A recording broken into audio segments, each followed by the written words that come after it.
Arribita. Salucita.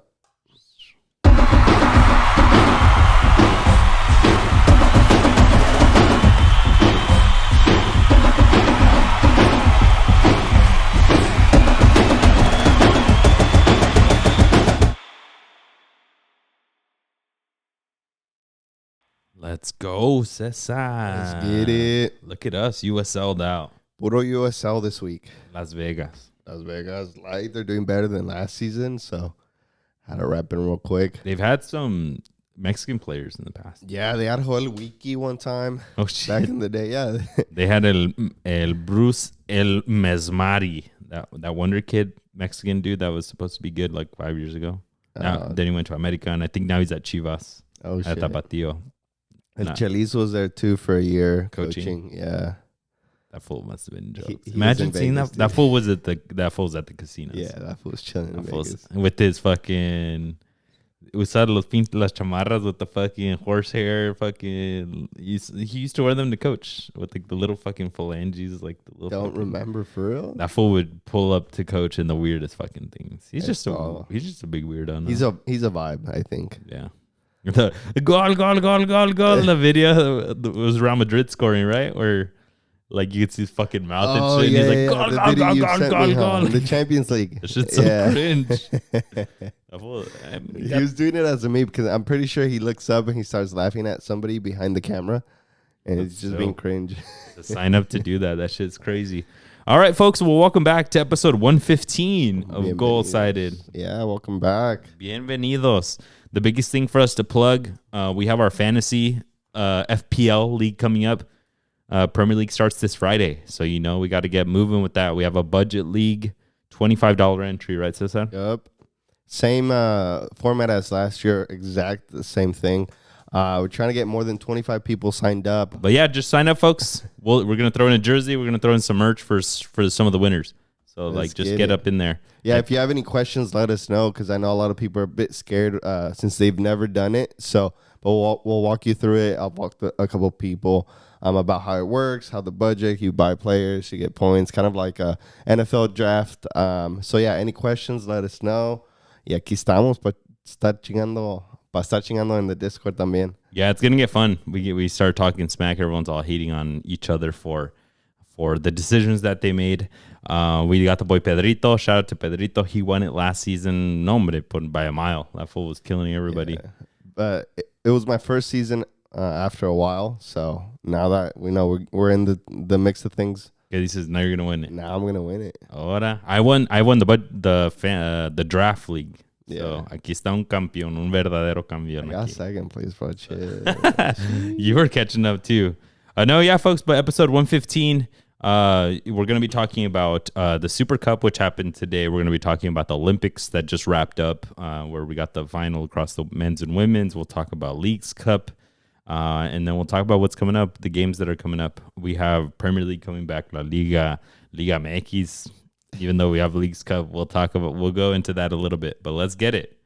Let's just open it right up. The biggest news today: Real Madrid playing against Atalanta in the Euro Super Cup, the biggest of competition for clubs in Euro, technically, right? Just the one match between the two champions of Europa and Champions League. I don't think it usually has this much hype, but I think what a lot of people were really, really, really excited about was the debut of Mbappe. Was there a lot of hype? I even forgot about it until today. Oh yeah. See, I mean, a lot of people that I was talking to some of my friends, some of the homies, and they were saying today. One of my coworkers was like, "Well, like Mbappe is maybe gonna get a couple minutes, right?" And it was like 15 minutes until game start, and I checked the lineup, and he was starting. Oh shit! Yeah, and he played 80 minutes. Wow. He scored his goal. Yeah, Fede Valverde got the 1-0. The first half was 0-0, pretty even though Real Madrid was showing some flash there. In the second half, salieron bien. And within 10 minutes of each other, they scored at the 59th and the 68th. Fede Valverde got his goal, and then right after, Mbappe tuvo que meter su gol in the debut. So the ratio desde ahorita empieza 1-1. Yep. And it can only get bigger from there once La Liga starts and they play freaking Elche and they play Granada and everything. But yeah, I mean, Mbappe scoring on his debut, that's pretty impressive. And he has a super team behind him. Yeah, So, that's where it's crazy looking at the lineup, and Yeah. then you see the Jude Bellinghams, the Rodrigo, the even Vinny, Valverde. and they're just figuring out a way to squeeze them all in. Like Yeah. you're just like, okay, who is he gonna go in for, Rodrigo? And then they just move Rodrigo over there, and Ancelotti's like, toma la way, he's there too. Yeah. But amazing squad. No le veo de donde a los otros equipos. But Mbappe's goal was amazing, dude. They started from one side, a really good build up. Vinny got a cross like on the ground, I believe, all the way to the other side. Nobody really got to it. It le llegó a Jude, and Jude got it on one side of the box, like with no angle. And Mbappe was in the box, in the small box. He makes a run out and fakes this run. Like that fool's body feints 101, right? Yeah. If you want to know how to do body feint, watch Mbappe. He comes out almost outside of the 18, and the defender comes with him. Boom. Vámonos. Ahí te veo mañana, Left him in cabrón. the dust. Left him in the dust, went straight in, and Jude knew exactly what he was like. They've been practicing it. Okay. Jude was like facing him. He's like, did the cuate, like, hey, and then put it right there. Boom. And tap in. Papita. Yeah, I seen that picture on Instagram that's been going viral where it's Vinny, Mbappe, and Jude Bellingham, and it's like the face of Real Madrid. It's right there, Yeah. and you could just tell these guys, like you said, they've been practicing. They're ready to tear shit up. Yeah, I can only imagine how much better this team's gonna get with chemistry. Yeah. But yeah, I mean, And it's gonna be interesting too with Ancelotti being the manager. Can he handle all those egos in there? Like, because I know they had a star-studded team at PSG and how that turned out. Now that he's at Real Madrid, I wonder if Mbappe como que se va a calmar más, or if Ancelotti can handle all of those players. yeah, it might be that at PSG it was just frustration not being able to win, right? Having when he had Messi, when he had Neymar, the amazing team, not being able to win there. And then they clear out the team. Apparently, he kind of had some push to get everyone to go because it's his team. And then he almost does it by himself, even better than when he had everybody, pero no le salió tampoco. Yeah. But now at Real Madrid, I think he might be showing up with like an attitude like, I'm just here to win, dude. And the only way that we're going to win is if we all just ball out, and we're all going to ball out. And that's what it looked like after scoring. He hits the freaking Mbappe celebration, and then Rodrigo comes and he hits it, and then Vinny comes and he hits it. So I'm just like, bro, these guys are having a freaking time. Yeah, I mean, yeah, you could just look at this lineup, like even Carvajal being older, one of the older guys, the captains in there. Like, he still just had an amazing summer. Now he's going back into Real Madrid and winning another trophy with them. It's just like he's not missing a step. Yep. It's really unbelievable. I think Carvajal is still seen as like the fastest player on the team. Jesus. They always have him in the back for like when we're going to like a defensive stance, he's always like the guy del más rápido. And then even in Spain, I feel like they were given responsibilities like if you were the fastest player to catch up to certain players. But I just saw a note that Luka Modric just became the most decorated player at Real Madrid with 27 total trophies. Wow. Second is Nacho and Carvajal with 26, which is crazy to think of because Luka Modric at a certain point, he was at a level playing ground with Gio dos Santos. He was. When they were both at Tottenham. They presented them at the same time. I don't know. Like, maybe it was the hype of a Mexican player, but there was a lot of hype behind Gio when he got there too. And for them to be on these completely different tracks now is astounding. Yeah. Luka Modric becoming the most decorated player in Real Madrid history for their club. Gio dos Santos, who knows where he's at right now. Yeah, my mom was asking about him yesterday because he was at America. And it's like he's only a year or two older than his brother, Jonathan. Yeah. And it's like that fool hasn't played soccer in like 2 years. That fool's in Los Ranchos playing retas, I bet you, and he gets paid. And it's crazy how like you mentioned, you have Luka Modric still at the biggest of stages.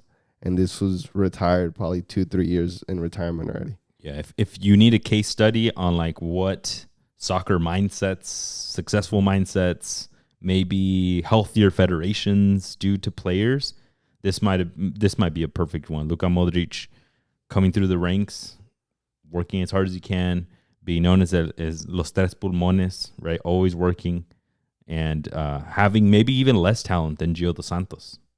Gio dos Santos seemed just naturally born with it, right? But having such an illustrious career, and Gio el que lo tenía todo, finishing where he's at now. Or maybe we should just ask him. Just ask Modric, hey, how was Gio's training style at Tottenham? Who? He's probably going to be like, who? Oh, let me think. ¿Sabes qué? No me acuerdo. No me acuerdo. ¿Quién es? A ver, recuérdame bien. A ver, enséñame foto. Oh, lo vi una vez. Bueno para la peda. Bueno para la peda. Alfredo Tena, you know how he has those interviews? No, that portero, Yosgar. Yosgar Gutierrez, yeah. He had an interview with Alfredo Tena, and they were talking about the 2012 Olympics and how they won and La Villa Olímpica, this and that. That he was hinting at McDonald's with the La Villa Olímpica, and that the Mexican players would want to be there at every lunch, just eating burgers. And like, he was like, había unos que sabían subir mucho de peso, Argentina, Marco Fabián. Uh-huh. And if Marco Fabián was there, I'm pretty sure Gio dos Santos was there too, fucking shit up. Like, just eating hella? Just eating food, eating hella food. It's just a lack of discipline, dog. And he was saying that, you know, you're supposed to be eating healthier, but these guys just wanted burgers. That's crazy. It's crazy to me that you're a high-performance athlete and fueling your body that way. Pero también nosotros, sometimes that we talk about the vibes, like the retro vibes and stuff, like también a veces como que agrandamos lo que hacían antes, right? Like sometimes we're like, bro, I bet you Claudio Suarez fucking smoked a fucking cigarette at halftime in the locker room, right? Si los guerreros de antes, but they would still win, right? And I mean, that's all good and dandy, pero no pasaron del quinto partido. Yeah. They were always fighting against the tougher teams, but like now we're seeing maybe that, plus they suck, right? De que Marco Fabián se echa una pinche chela maybe at halftime, but what we as fans and as critiques ask of them is like, bro, do all that, but be good. Yeah. Right? But maybe the real solution, which I think we all know it is, more professionalism. Yeah. Chaquitos called it out. A lot of other players that have gone to Europe, a veces cuando los entrevistan, como que it sounds like they're almost like fresitas, but it's the truth. Mm-hmm. Like Chaquito sounds like he's starting to get exiled. Right? Like, people don't fuck with him when he comes. Yeah. And that he's like, bro, nobody tries hard here. At Feyenoord, everybody tries hard. Kind of sounds like that nerd. But, like, he's probably spitting facts. If fucking Marco Fabián was seen hitting a fucking quarter pounder at McDonald's. Yeah, and just the way, because a lot of people are trained to how to talk to the press. A veces se les, como que se nota en las palabras que usan, que sí les gustaba el desmadre. Que sí, las entrevistas de Chivas players. You remember how when Roberto Alvarado said he was Spaniard? Mm-hmm. There's a lot of those interviews with different players. You could just tell that the vibe is like, oh, you just train once and then you go home and then you Desmadrosos, right? Which we're all like, dude, cool vibes. It makes for good content. Yeah. But you're just like, bro, you're probably not training hella hard. And then you start piecing, Kid Cowell said in an interview, I've gotten better. My game has gotten better because I do 2 sessions instead of just 1. And it's like you start getting this vibe of Liga MX. It's just do the bare minimum since you're already there at Liga MX. You already get paid a lot. Yeah. Y no se les pide más. Just do the bare minimum. Yeah. And I bet you that's gone on for years. And all of a sudden now you have media and stuff like that, interviews, podcasts, and you start getting the right feel of things. Yeah. Even Diego Coca just said in an interview like last week that he started really opening the floodgates with what happened with La Selección. And he was saying that players started pushing back because they would have their training. And then he'd be like, all right, let's go to the classroom. Let's work on tactic. And they'd be like, no, what do you mean? We just ran for 2 hours. That's insane. I don't want to do anything else. Because if I love what I do, I want to do more of it. Yeah. Right? If if in the morning se trata de correr, vas, agarras tu lonche, go eat at the classroom, and now, all right, let's watch video. And then after, okay, let's do set piece training. Yeah. Ser 8-10 horas de eso. But that's the joke that people make, right? When they come to the U.S., vienen de shopping, right? Yeah. So, like, train a little bit, vienes de shopping, y le partes la madre a un Central American team on the weekend, and then that's it. And then Right. you go shopping, and then you get all this fame. You feel good. But that's think what you're the superstar. that's what he's calling out. It's like, bro, like there's no seriousness with it. And he said that he went up to the La Federación, and they're like, no los estorbes. They already ran enough. That's enough. Damn, that's wild. And then my guy's like, how are you ever gonna like make anything of your country, of your footy nation? Which is crazy because, like, dude, even when I played community college level, in the summer we would have camps where it was like, wait, clear your schedule, just request days off at work, or just, I don't know, like make it work. But you're going to be here running at 8 a.m. to 10:30. You're going to get your lunch. We're all going to eat together. Yep. And then after lunch, we're going to have like an hour session of just watching video, doing whiteboard stuff. And then in la tarde is training. That's your actual training. Yeah. And that's crazy that these fools can't even like adhere to that. Yeah, and in between, some kids would go ice or go do PT or go hit the gym for like 30 minutes, and like it's a full freaking day. Yeah, and it's wild that professionals can't even do that. Yeah, I mean, good professionals can. Yeah. All right, folks, that is our tangent to where our weekly segment where we take a worldwide issue and we relate it straight to Mexico. All right, but yeah, Real Madrid looking unstoppable, and we'll talk about it a little bit later. But La Liga is coming back. Holy shit, for real! We went from Real Madrid all the way to college. Yeah, let's go. Look at that. Let's go. Does your favorite podcast draw parallels from Real Madrid all the way to our college careers? No, I didn't think so. All right, so let's talk a little bit about the Olympics, folks. They just wrapped up this past week. The U.S. and China tied overall in gold medals. The U.S., per usual, smacked everybody on total medals. There are some made of sports in there, like skeeting. There's freaking the weirdest breakdancing. Breakdancing is not confirmed for 2028. It's out.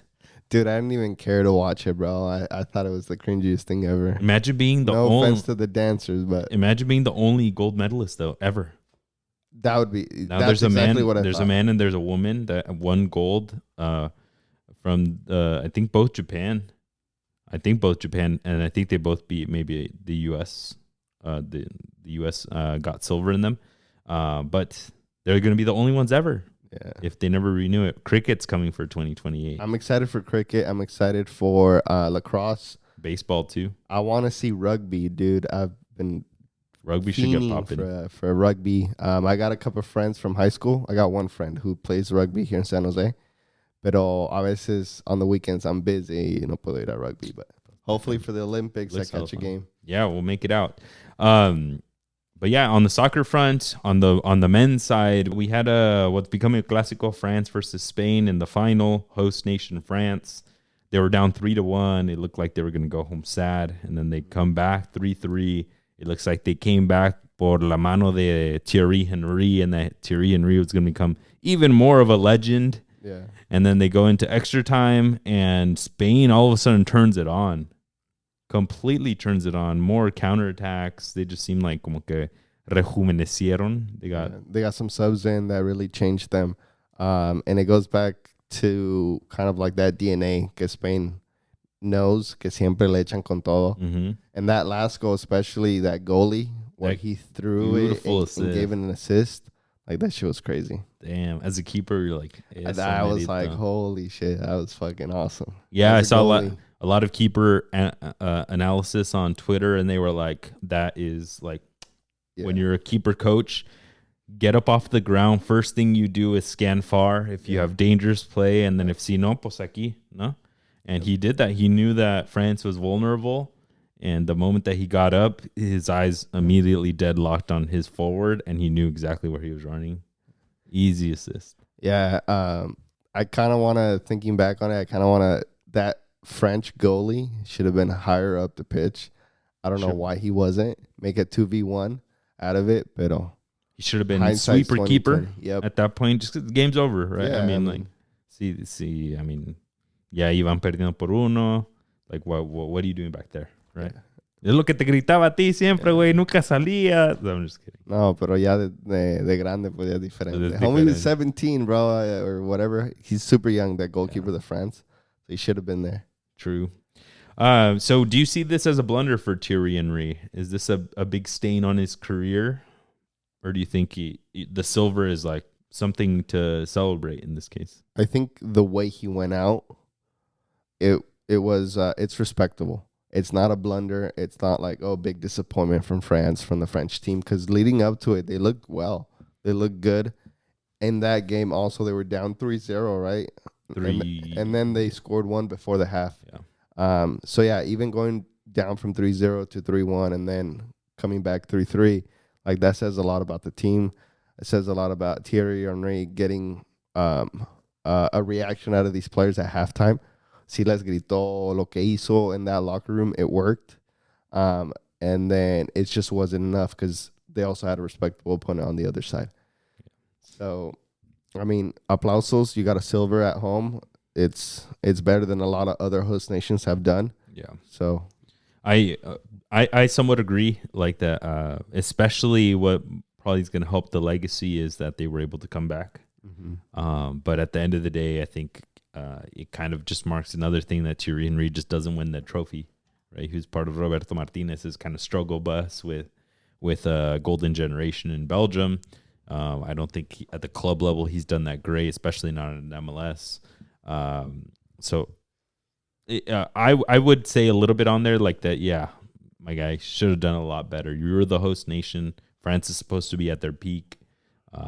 Maybe Lacazette wasn't the best of overage players to have brought in, but at the end of the day, I think the expectation was gold in your host if you're hosting. Y pues no lo pudo. Yeah, I'm sure he's gonna like. I don't really have a doubt that they're probably gonna move him around or do something different with him. I don't think they're gonna be like, okay, continue with the youth, like the highest of the youth, or we're gonna promote you or anything. I don't think a promotion's coming. Yeah, for sure. I think overall his position in general is probably as a commentator, as an analyst, just because of what he's doing with CBS. Yeah, he's definitely going to go back there after this. Because I mean he showed us. I think that Roberto Martinez and the whole Belgium isn't really a big stain in his career because at the end of the day he wasn't a coach. Yeah, he wasn't head coach. He was an assistant, and also he got that that Belgian team towards the end of that golden generation. But I think with this French team, I don't think he's fit. Like he's not the best for that job. I think he did well.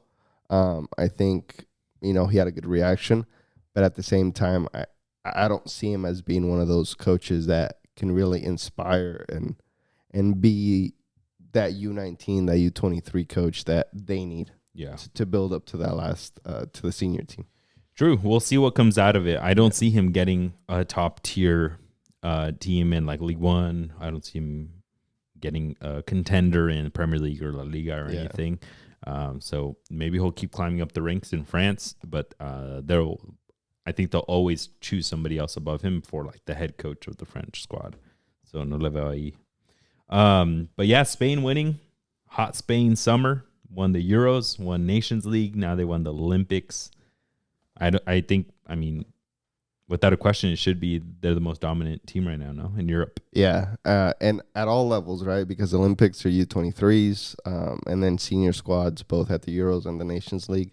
And then not only that, but you also have young players like Lamine Yamal helping the Spanish team. So there's a huge future for this Spanish team. La Masia pumped, I think it was like 9, 10 out of the Olympic squads. Like it was a lot of players from La Masia, Cubarsi being one of them. Eric Garcia. But it just goes to show you that the Spanish team tiene de donde para el futuro.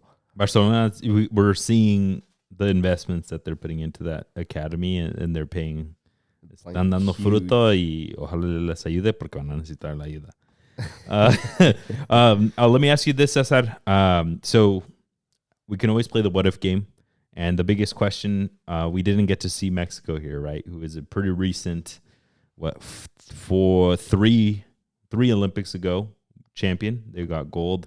It was actually the last gold that Mexico has won overall in any sport, which is crazy to think of. I've seen arguments online where people say, you can criticize Mexican footy all you want, how they suck compared to boxing, compared to Formula One racing with Checo Perez, and like there's always good racers there, right? Always good boxers and all of these things. But guess what? The place where they won the last gold in any sport was in soccer. So they actually have achieved something compared to relatively to other things. But because we consider ourselves a footy nation, there's like se le pide mucho más, right? But with that in mind, where do you think this Mexico squad, this U23 that would have been there, would have gotten to in the tournament at the Olympics? I think they would have gone past the group stage into the round of, I don't know, they do quarterfinals. I think they would have gone to the quarterfinals, but that's pretty much it. I don't think they would have had the firepower because, I mean, you can, thinking about it, no calificaron for a reason. It's just the state of Mexican football, the younger squads coming in, they're not that good right now. Yes, you have good players that could have helped out, the overage players especially. But at the end of the day, like you saw a really good squad like the Egypt or the Moroccan squad that are good as a squad. And then you had the France, the Spain. Even the U.S. was a decent squad. But I don't think Mexico would have made it super deep into this tournament. It's not like we're talking about the Tokyo squad. Yeah. So the second squad for the CONCACAF that made it was Dominican Republic because they beat Guatemala that eliminated Mexico because your dumbass Esteban Lozano missed that penalty against them.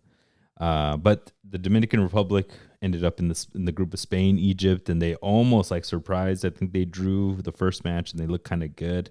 But who moved on was Egypt in first and then Spain in second. So Mexico, unless butterfly effect would have affected something, Mexico might have been in that group. Mm-hmm. They could have, in my opinion, they could have beaten Egypt. Mm-hmm. The team that Mexico would have taken would have been the Marcelo Flores, Osiel Herrera, Fernando Tapia, goal. Santi Jimenez still fit under 23, and he's 20. They might have even taken him, but if not, they would have taken Edson Ayon. Like, I think Mexico has a good amount of under 23s to take, not as much as the European squads that even take B players sometimes. But I think they could have gone out of the group. And then outside of that, I mean, Spain ended up playing against Japan, and we know how Mexico is. I think that Japan squad that Spain beat at this tournament probably would have wrecked Mexico. Yeah. But... yeah, I think unfortunately for the way that the structure was, Mexico didn't make it in, but I think they could have done pretty well. Yeah. All right, well, we could talk what ifs all freaking day, pero pues no pudieron, and now they think they just made it for the U20 World Cup. Correct. It's going to be South America somewhere. I think Chile's hosting that one. Yeah. And then we're hoping now se ponen las pilas for the next Olympics. Aquí en Los Ángeles. Va a ser en Los Ángeles también. Tienen que. Yeah. Did you see all the videos of the Mexican people in France? Yeah, the guy with the guy with the big old speaker as a backpack. No, I didn't see that. Is it cool? Yeah, it's cool. He be bumping everywhere. The people that travel for the sports are good vibes. Yeah, they are. Those fools aren't out there doing the chants and stuff, right? Like they spent good fucking money and they care. What? Going back to your take about the last gold being Mexican footy. I have a caveat for that porque le ponen mucho dinero al fútbol mexicano. Pues si sí. le pusieran mucho dinero todo. Al surfista, ¿cómo se llamaba? Sabe, el compa de Tampico, ¿no? De Colima. De Colima, yeah. Or to the archery or any other sport, I feel like we could be contenders. Yeah, that is a great shout. Yeah. The Mexican Federation, the Mexican sporting world, headed by Ana Gabriela Guevara, the old runner de Mexico. She's the head of it right now, and she's getting completely torn to shit because she doesn't want to fund a lot of athletes that aren't considered elite already. Yeah. So if they're not seeing this is what I'm seeing on the news and from family members, but if they're not seeing a path to gold, a path to a medal for these athletes, if you don't have the hype already, they're like, all right, well, like, I mean, you self-fund, you figure it out because like we're here for the ones that we have limited money and we're going to put that towards the judo dude that's really good, or like the archery girls that are badass, or right? the swimmers. Yeah, but like I'm sure los clavadistas are at the top of getting the money, but then maybe boxing too. But like I in todos los deportes, and we see them and they're struggling, like, so they need that that support. They need that help, yeah. And I'm sure we can find the money somewhere. There's a lot of people who would like to help as well. So, que hagan algo. Support these Mexican athletes. Exactly. Porfis. Yeah. Make Mexico a well-rounded sporting country. Let's move on to Leagues Cup. Let's do it. Vámonos, a ver. No pasó nada. Let's move on. No pasó nada para Liga MX. No manches. The Leagues Cup. We started the week with five Liga MX teams left. And one of them was for sure going to get eliminated between Mazatlan and Cruz Azul. The rest of them had their respective matches against MLS team 6. So we were at maximum going to move on with 5 because Mazatlan and Cruz Azul had to eliminate themselves. Correct. And no manches away. We're down to 2. We're down to 2, yeah. And not even Cruz Azul, who everyone thought was like they were for sure going to move on. We both had them as champions. We both had them, yeah. Seeing what Anselmi did with them last season, getting Jocomaques this season, their striker, which is what they needed. Yeah. To lose to Mazatlan was crazy. That's crazy. This Mazatlan squad, let's give them their flowers because Victor Manuel Vucetich came in, who has been made fun of so much for being an old head de la vieja escuela, no aprende los nuevos trucos. But, bruh, elimination rounds, he's got you. Elimination round, he's like, this is my old donde school. Todos me la pagan. Me la pagan. Yeah, Victor Manuel Vucetich, viejo lobo de mar, knew how to play Cruz Azul. A Cruz Azul who hadn't won a single game. They've got ties, and they passed because they were able to go to PKs and win. I think they only scored 1 total goal the whole time. Which is insane. Yeah, which is insane. Until yesterday, they scored 2. But yeah, Vucetich getting the most out of his players. Ramon Arciga, the 19-year-old winger who got like 2 assists on the tournament so far.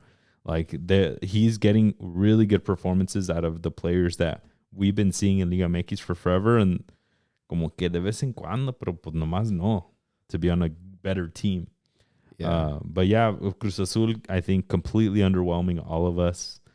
They went down 2-0 and then they get a red card. Yeah. I'm like, Piovi, right? Yeah, Piovi, who's like they need him in the back. He's very good. And he gets a dumbass red card for like taking out some fool's legs. But at the same time, like, I'm not super surprised that he's the one that ended up getting a red card. It's like, a veces, it's like the South American style of playing. Yeah. But nobody else in the back line even had a yellow. So, like, ¿pa qué andas echando pinche hachazos, güey? Like, sí, pero pues. You're already down frustrated. Frustrated, but you're down 2-0, but against Mazatlan. And then they scored their 2 goals in 7 minutes. Once they put in Rotondi, right? The starters, quote unquote starters. Yeah, they made the subs. I don't know, maybe Cruz Azul kind of underestimated Mazatlan también. But you're in an elimination round. ¿Qué chingados are you underestimating? What I don't understand, why underestimate if you haven't even won a single game? Correct. That too. Mete los buenos. Jesus Christ. And and then they go to penalties again, and then everyone starts missing. Well, not missing. Shout out to the Mazatlan keeper, El Daniel Gutierrez. Missed. He missed. That was his first penalty with Cruz Azul too, and he missed it. Damn, bro. It's like, talk about having a bad night. Uriel Antuna missed his. No, hombre, Uriel Antuna. Did you see his PK? Yeah, it was terrible. Because this fool waits for the keeper to move, right? Yeah. If you are the type of player that you wait for the keeper to move, you look like a freaking dummy when you miss. Swear. You look terrible because you don't hit it straight, conviction, nothing. You kicked it that way, and then they guessed it, and you just look like a dumbass. And that's what happened to Antuna. His run up is so annoying. So bad. To me. It's just really hard to watch. He's a cringe. Really player. cringe. And then he misses. He turns around and starts smiling, laughing. It's like, wait. And unfortunately, their Superman and Kevin Mier couldn't come through with any of the blocks. Y no le ayudaron los que lo tomaron. Yeah. 3 out of the 4 that took them missed. That's crazy. Wow. Pero ¿qué tal mi América? Tu América ganó. De los que sí, I have to face it, de los que dieron cara. Dieron cara. They won 4-2. They were down 2-1. You were sweating bullets in the Discord. I was. And then they turned it on the last, 20 minutes? Yeah, the subs came in and it changed the face of the game. Diego Valdez is a phenomenal player. He's playing at a great level. Everything starts because of him. His touches are precise. He knows where to play the ball, when to play the ball, when to move. And ¿qué se le va a decir? El América sabe cuándo they have to turn it on. They were able to react. And now it's us in Mazatlan. Moving on. Yeah, es todo lo que nos falta. Shout out to America for turning it on at the very end. It kind of started after Henry Martin came out. Yeah. Just kind of wild. No, but yeah, out of the rest of the results, completely negatives for Liga MX. Toluca was winning 1-0 y les dieron la vuelta. They lose 2-1 against Colorado. Tigres was winning 1-0 y les dieron la vuelta. They lose 2-1 versus New York. This is crazy. And then we said Cruz Azul ended up losing, but then Philadelphia beat Cincinnati, which was a bit of an upset because so now we lost the two top teams from the East in MLS. Inter Miami, who was the champion of this, so nos va a tocar nuevo campeón, which is cool. It's always fun. No more Messi. Les dio la madre Wilfred Nancy in Columbus, and then Philadelphia take out second place Cincy. So I mean, upsets all around. These also shouldn't be slept on. Those are big wins también entre MLS, entre ellos mismos. And then our Quakes. Valiant effort from our Quakes. Dude, they were punching. Yeah. Pobrecitos los güeyes. You know, like punching above their weight class. They were.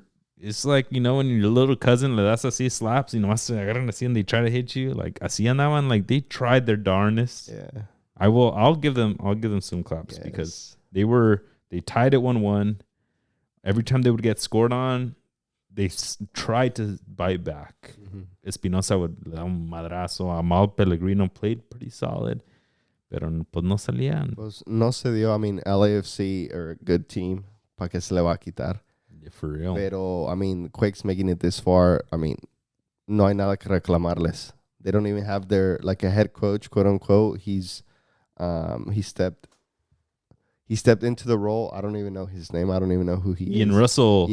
He's a Quakes GOAT. He was with the Quakes when they won that 2002 championship back in the day. He's been through the system his whole life. He went and coached your boys over at Reno when they were affiliated with the Quakes. And he's always been rumored, like, bring him in. And they finally brought him in. He was assistant to Lucci when he was there.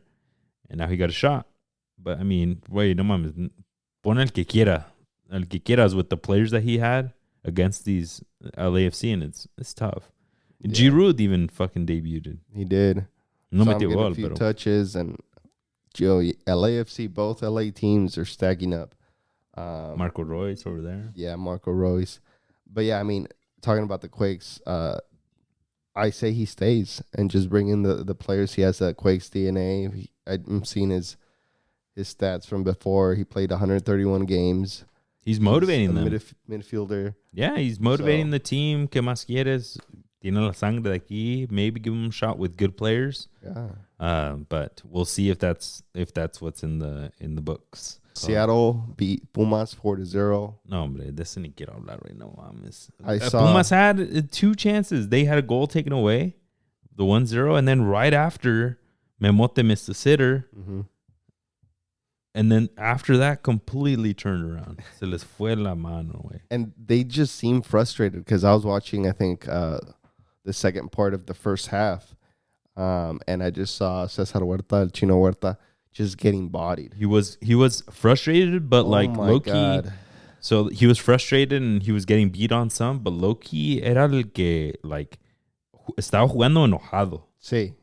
And, like, as a coach, you want that. Like, obviously, don't lose your emotions, but, like, he seemed like the one that was mad that they were about to get eliminated. Yeah. And no se le veía mucho a los demás until that fucking dude knocked out, le dio la pinche entradota a Jordan Morris. The PK, huh? Fuck. Yeah. Estuvo duro, pero I mean... Otro sudamericano, güey, no manches. And he's one of the players that is getting constant red cards. That center back. Yeah. Magallanes or whatever, right? Yeah. Like Argentinian. It's him and the other center back. Between them, I think they got like 4 red cards last. Nathan on their team. Nathan. Yeah, they're just fucking... And they're just going at players and getting red cards left and right. And again, here against Seattle, y ya pues, ahí ya que hace Pumas. For real. They had to have scored those early goals and then manage the game. Y pues se les fue, and Seattle was that second half team. Maybe to help us wrap up like what is happening to Liga MX in this, if we can embody it in a certain way. Tuca Ferretti just came out on Fútbol Picante today, and they were asking him about like what happened in the Tigres match. Tigres was winning against New York City FC. Tigres is supposed to be this team con ímpetu que puede hacerlo todo, right? In the elimination matches, they show up, they win championships, especially international ones, and they got bodied. And Tuca Ferretti went off.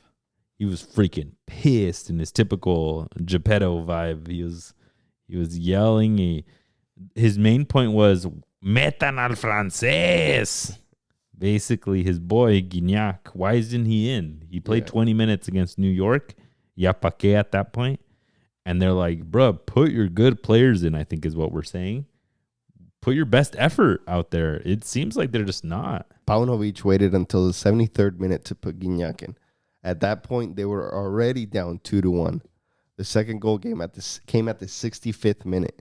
Jesus. After the second half, ve por el juego. Go for the game and win. You're Tigres. Put in Guignac at the second half. Send a message that you're going out for the game. Si no lo pusiste de entrada, okay, mételo at the second half if you're tied 1-1. Go for the goddamn game, bro. More than Guignac, you have the MVP of Liga MX on the bench. He didn't start Bruneta after Bruneta had a lights-out group stage. He had that amazing goal against Miami. With the tómala, te la doy, me la prestas, dámela, boom, golazo. Yeah. Which might be the goal of the season so far. And then you put him on the bench, dude, in the elimination match. What's going on? You have so much firepower. You also have Diego Lainez, Jonathan Herrera. Like, holy shit, you have so much firepower to just lose 2-1 against New York City FC. Like, I understand Vigon scored last game, y todo, right? But he's not a starter on this team with so many big names. Your front three outside of the forward, your 10, your wingers are Liga MX players, like Mexican players, Marcelo Flores, Vigon, Cordova, and that's not like a good look. That like you're up 1-0 and then you get eliminated. I see, and then it's asking of the question, what would have been if they had the extranjeros in, or the bigger name people, right? That's not good on Marcelo Flores, on Cordova. Yeah, I think also something I've seen along MLS players is that they're all very, very athletic. Mm-hmm. Y es lo que no tiene la Liga MX. Yeah. And I think that's even with the St. Louis team against America, they were all ready to run and just be physical. Mm-hmm. So I think Liga MX is lacking in that. Y se nota cuando meten a Vigon o cuando metes a Cordova, who's not the fastest of players, who can maybe dribble against one or two Liga MX players, but now you go against MLS players who are physical and they're going to body you and outrun you. You're no vas a poder con ellos. Interesting point, because I think one place where you can see it is having Henry Martin in there, who's maybe trying to play physical against those players, but then you bring in Rodrigo Aguirre, and Rodrigo Aguirre is all skill. Mm-hmm. That dude in the last goal, when he freaking se la ganó like pure brains over two defenders. I remember I was watching with my wife and I was like, dude, look at this. I hate when this happens, when you have a very skillful forward and you think as a center back, I just need to get the ball out. But they find a way to get a little touch on it, and they know how to put it right in a dangerous position, right? Mm-hmm. Those two defenders, one of them went with the head and he poked it facilito. The next guy comes and he tries to do a freaking flying kick. Yeah. Y se la gana facilito, and then he bodies the keeper. Yeah. Right? And you're just like, okay, like maybe the solution was to have a more skillful lineup, and Diego Valdez started cooking at that point. And it's really like, you can't be physical against me because you're not even going to see the ball. Y como que eso para mí le faltó a Tigres with this lineup of like smaller dudes, Cordova and Flores, right? And then by the point you put in Guignac, bro, that's too late. Yeah. And Tuca's right. Just put him in since the beginning. It's the elimination game. This is the same thing across the board. Cruz Azul, también. What's up? Toluca seemed to have their whole lineup in. Let me take a look. I didn't even Did you see their goal? From that Paulinho? Serbian. He's the Toluca one or the other team. the Toluca one. Paulinho, the Portuguese dude. Oh, up top. okay. He's Yeah, Portuguese. the little flip back. the little flick. Yeah. Yeah, that was the back heel. Yeah, that was a good play. Nice. It was a very good goal. And Toluca, again, another disappointment because they spent so much money in the offseason. Y ahora para quedarse against a Colorado Rapids team, it's just like... You get to elimine Jordi Mihailovic off of a header, dude. He's not known for his headers. And gets across over to the back post past everybody and is able to header into the ground to beat your keeper in Thiago Volpi. Like, I think across the board, that's kind of frustrating. Why was there nobody with the body there to estorbarle when he already is not that great of a header? And then Volpi, like, I understand headers to the ground are tough, but I'm sure even he was saying, like, could I have done more? Yeah. Está cabrón, güey. So, cabrón la cosa. Where do we go from here? Like we said, 2 Liga MX teams left, and we have 6 MLS teams. Who takes it all the way now that we have less teams? Who takes it all the way? We got Columbus versus New York City happening on one side. We have Philly going against Mazatlan. We have Seattle versus LAFC. It's going to be a good West Coast one. And then we have your America against Colorado Rapids. The interesting thing to note on that one is that it's going to be in LA. It's not Colorado, which should help out a little bit. Yeah, it should. Do you see your America making it? America should get past Colorado, and then they'll go against the winner of Seattle against LAFC. There, I'm taking LAFC. Estar cabrón. Gonna win that one, pero va a estar cabrón. I think they have the team to make it to the final. Mm-hmm. But I think Philly is a really good team. Columbus Crew is a really good team. So you got those two moving on. Ahí va a estar dura la cosa, whoever makes it to the final. Yeah. Who do you have out of those two? Out of Columbus and Philly, I think Columbus will take that one. And so then Columbus America, which happened before. All yellow final. That was last year's, semi-quarterfinals? I think it was like the round of 16. Bro. And America got eliminated in that match. So aquí está la revancha. Los Fantasmas, because Wilfred Nancy's that fool's a brainiac. Low de Mar también, yeah. You see, I think America moves it on. I see LAFC moving on.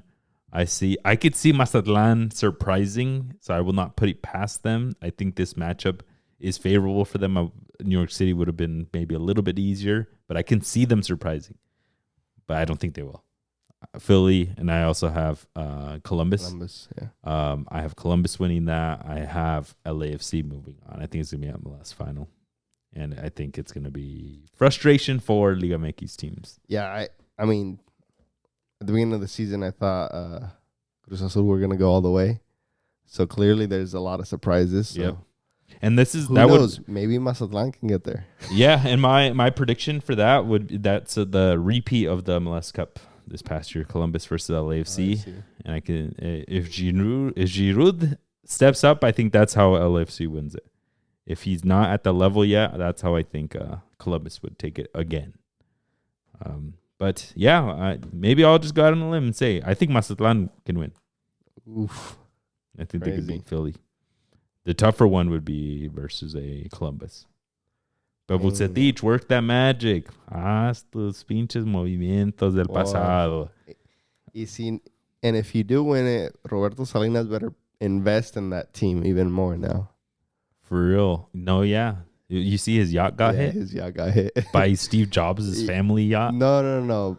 By, was it Steve Jobs? Yeah, it was his old yacht, which I think is now owned by family members. That's crazy. Yeah, that was on TikTok. He posted the video. Mm-hmm. And then in the comments, people were like, Tío, ahorita voy a una Electra para echarle la mano. Para ayudarle. La aseguranza, güey. Llámalo la aseguranza. All right, folks. So, yeah, that's the weekend wrap-up. But let's talk a little bit about some transfers just to bring us on home, and then we'll talk about some games to watch. The biggest one, Julian Alvarez was finally confirmed to Atletico Madrid for like 97 million, including add-ons y todo.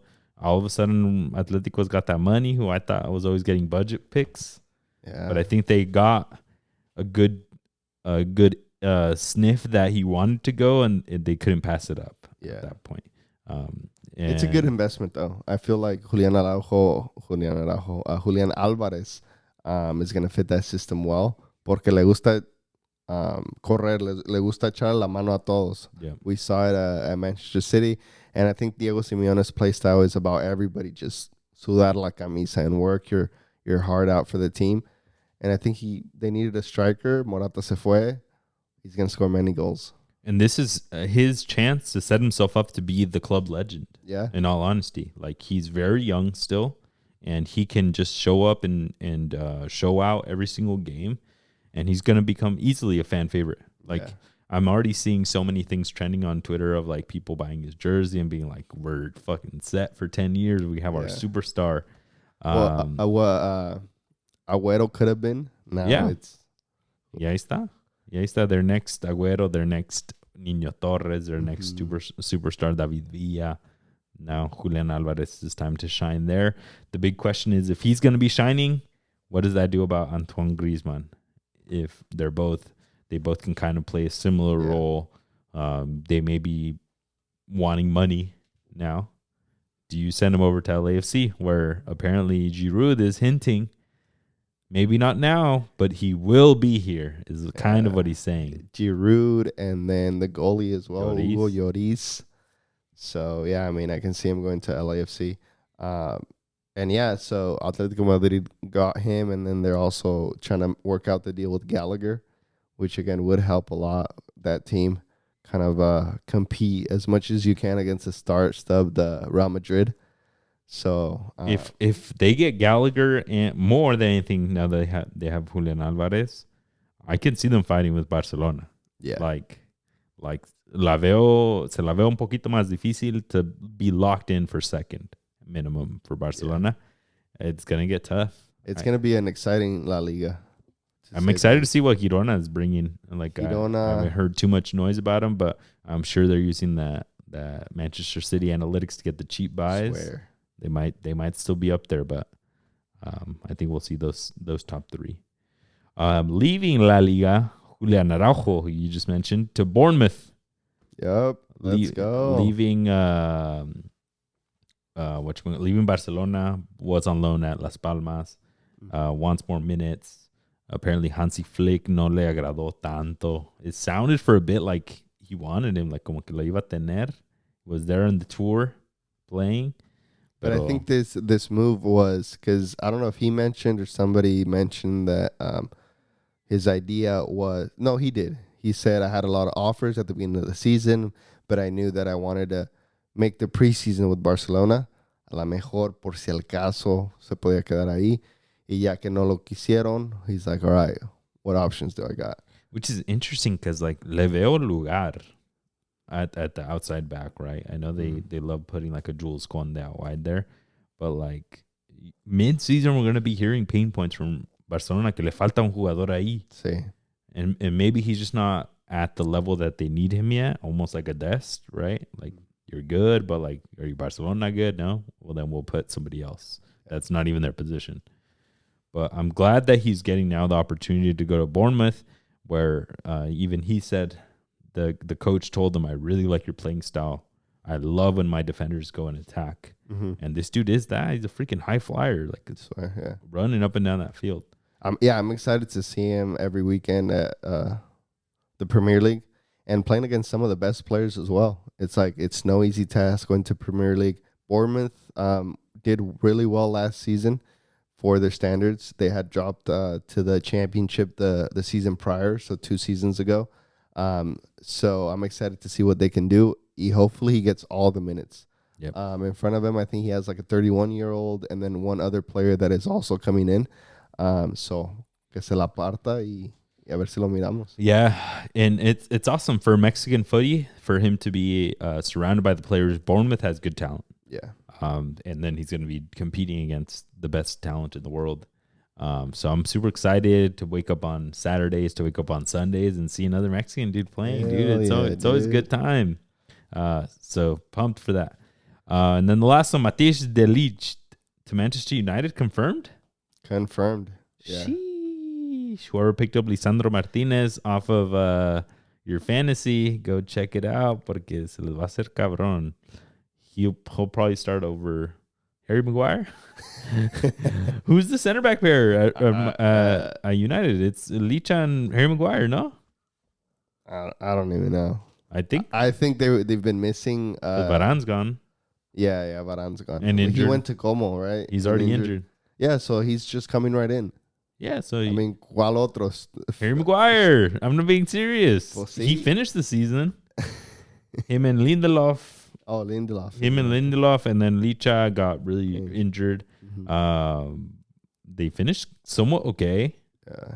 But do you see United top 4 this season?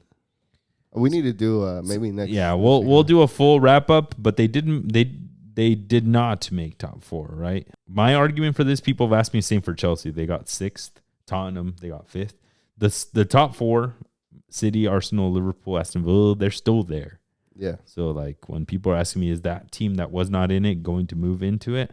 No lo veo, because those 4 van a estar cabrón. Yeah.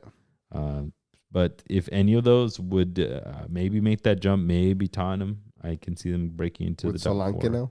With Solanke, that's really underrated. I think this dude is a killer, and he's as close as you can get to Harry Kane, which is what they've been searching for. Yeah, because last season they had Heung-min Song scoring all the goals as much as he could, but he's not your 9. Exactly that. All right, Cesar, let's take it home. Let's do it. All right, games to watch, Cesar. Let's go. Premier League is back this Friday. We're starting off with Manchester United against Fulham. Excited to be back. Excited to wake up and see Premier League. So let us know who you got as winners, early predictions, and join our FPL if you're not in it already. Let's go.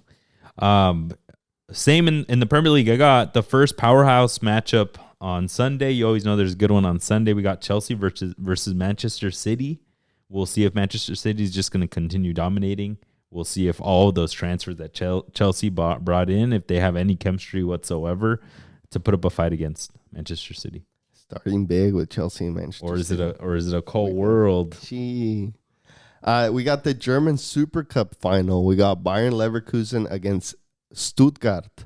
Starting off big with the big game in Germany as well. We'll see if Bayern Leverkusen can continue how they left off last season, or if Stuttgart can upset here. Yeah. In La Liga, we got that starting up again. I got Valencia versus Barcelona. A lot of questions coming for Barcelona after losing 3-0 in their last friendly against Monaco. What is Hansi Flick going to do to start off the season? He has to start off strong to really keep up with that Madrid squad. And then we also got Leagues Cup quarterfinal this Saturday. We got America against Colorado Rapids. Can America be the face of Liga MX with only them and Mazatlan still in the competition? Or will they be gone before even the semifinals? Jesus, that'd be sad. No Liga MX teams. Speaking of Liga MX, the Liga MX season is back for some reason. That's how serious Leagues Cup is. We got Tijuana versus Santos, a couple of the teams moving their matches forward, just trying to get ahead of it just because they're not doing anything else. All right, folks. Well, yeah, thank you for tuning in to this episode. Hope you guys enjoyed it. Jump into the Discord, like we said, to the FPL. Come and vibe with us. It always gets popping once Premier League starts up again. Hell yeah. So we're going to be doing that. We're actually going to be hosting some in-person watch-alongs or some in-person watch parties, hopefully out in the Morgan Hill area. The South Bay. For a game or two de vez en cuando. Maybe the 12 o'clock Sunday one, whatever we can make it to. Want to make a little footy community out here in the South Bay now that we're back here. So, yeah, keep an eye out. And if you're interested in watching some games and you're around here, let us know. Hell yeah. We'll catch you guys next time. Peace, folks.